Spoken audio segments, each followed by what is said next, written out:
combination of brainwashing, it's a combination of control, it's not a democratic society. It's very difficult to speak out. I'm in the West, I'm in the United States, and it's immensely challenging for me as somebody who holds multiple truths and balances and tries to have empathy for my own people as I'm also building bridges with Israeli and Jewish communities. Imagine how exponentially difficult that is in Gaza.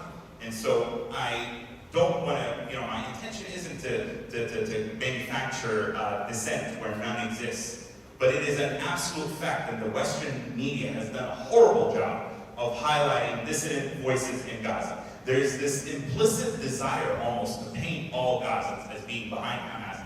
And by the way, and I wrote about this on Twitter, even people that normally support the resistance and the armed resistance narrative, I talked to Palestinians one-on-one who confided in me how they're absolutely horrified by the taking of women and children and how, as hostages, the treatment of even of those soldiers we saw in this video.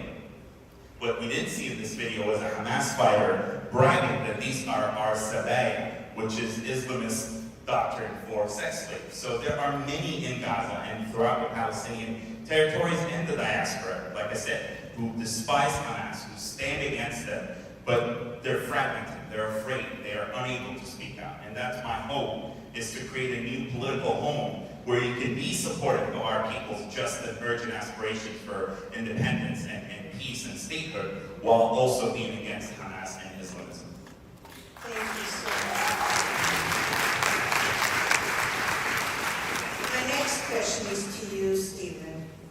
Iran and its primary proxies, Hezbollah and Hamas, are a major threat to Israel and the United States, and in fact, the entire world.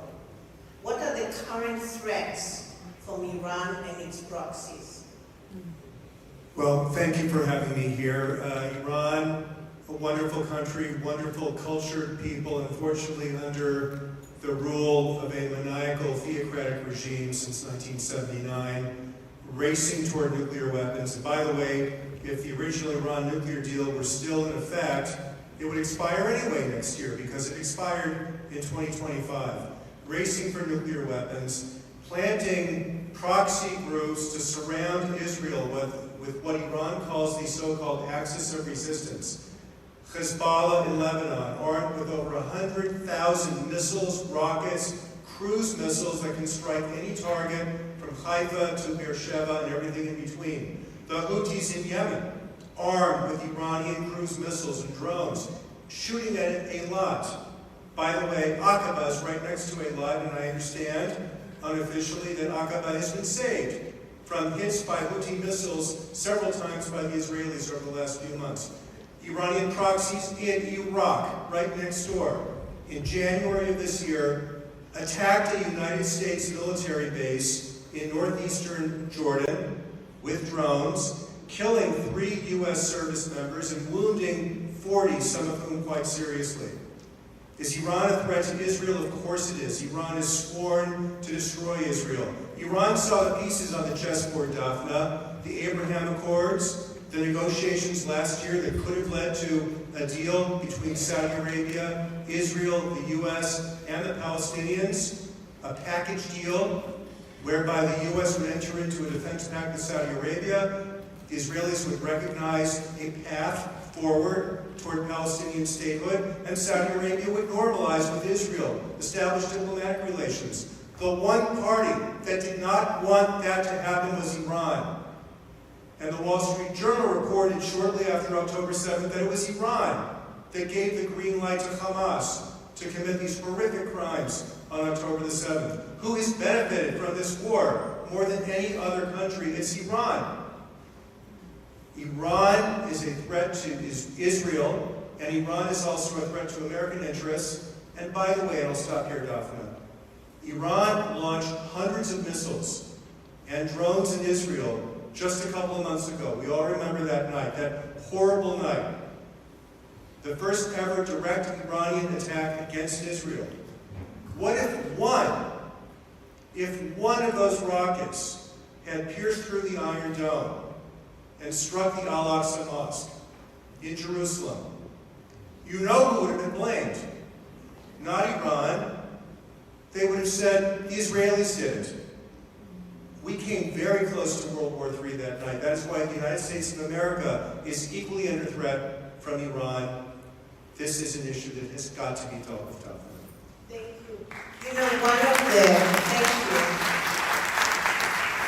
one of the questions obviously on everybody's mind is Israel is being attacked from the north, and it's always in threat of Hamas now from every direction.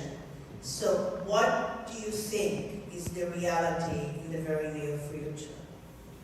Daphne, I've been in Israel twice in the last 8 weeks. The mood, as many of you who have been there will verify, is very bleak. The fate of the hostages is hanging over the country every minute of every day. And while I was there, and I've been there more than 40 times in my life, I have a huge family there, for the first time I heard some of my military friends, military relatives, genuinely worried about a Hezbollah massive strike on the center of Tel Aviv, on the center of Haifa, on the heavily populated areas of Israel. The threat of a Hezbollah attack launching thousands of rockets simultaneously, which Hamas proved on October the 7th when they launched 5,000 rockets simultaneously and overwhelmed portions of the Iron Dome. What if Hezbollah were to fire 25,000 or 30 or 40,000? How many thousands of dead would we have in the populated central portion of Israel? For the first time in my life, I heard grave, grave worry about that possibility. That's different from what we had in June of 1967. It's different from what we had in October of 1973 because the very heart of Israel's civilian population is under threat. People are quite worried about that, Daphne. Arthur Brock, relating to Iran. Stupid American policy. Please talk about it. You guys think whatever happened in the Middle East, we have to blame you. Excuse me, sir, could I continue with the questions? I really appreciate your patience. Thank you. My next question is, obviously, this is very emotional for so many people around the world. But through it all, everything that we've seen on television, on media, something horrific has been growing, which is anti-Semitism, and actually increased racism as well. My question is to you, Roz. You've been working with all the universities, trying to educate people and students and professors against any kind of racism and any kind of discrimination and anti-Semitism. Please explain, what is this, what is happening here? What is going to happen, and what do we do about it? I think, first of all, thank you, Daphne, for putting the evening together and for everything you've done. Thank you, Rabbi Barron, for hosting. And thank you for having me on the helm. I think we can all see and read about the encampments and the reaction to October 7th, which was unexpected, really. We watched the film, we got a glimpse of what happened, and so everybody thought Jewish students would return to college campuses after the holidays, after October 7th, and maybe be supported. And when they returned, unfortunately, they got a very big, bad surprise.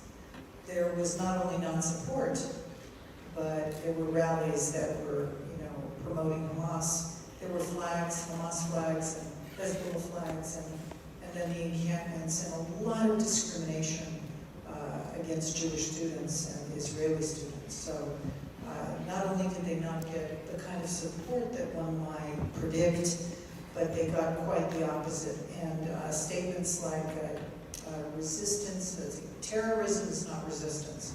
So, I'm sorry, terrorism, resistance is not terrorism. Thank you.